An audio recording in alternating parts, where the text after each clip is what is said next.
Penjual musiman pernak-pernik bendera merah putih selalu ada menjelang perayaan HUT kemerdekaan RI. Tetapi untuk tahun ini para penjual itu mengalami penurunan karena kurangnya minat para pembeli.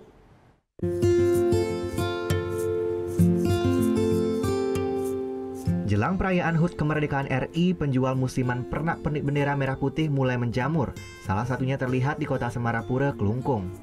Hampir di setiap ruas jalan utama di kota ini dipenuhi penjual bendera yang berasal dari Pulau Jawa. Salah seorang penjual, Rian Suweno, mengaku dibandingkan tahun sebelumnya, penjualan pernak-pernik bendera tahun ini mengalami penurunan signifikan mencapai 40%. Jika dalam sehari penjual biasanya mengantongi keuntungan Rp800.000, kini hanya mencapai Rp300 hingga Rp500.000 per hari.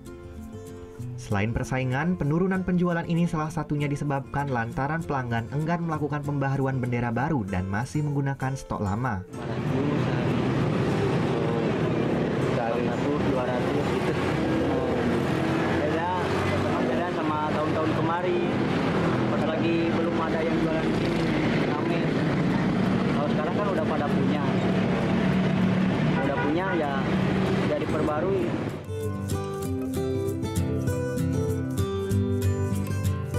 Harga yang dibanderol untuk setiap bendera bervariasi, tergantung ukuran dan bentuknya, mulai dari Rp25.000 hingga Rp250.000.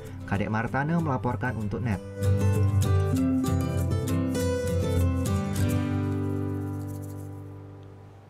Oh yang beneran? Iya, oke. Tapi gue pernah. Nah, udah kan untuk beritanya? Jangan lupa di subscribe, di like, dan juga di komen ya akun YouTube dari Net Bali. Terima kasih udah subscribe. Yang belum, jangan sampai lupa. Di sebelah sini nih. Notifikasi.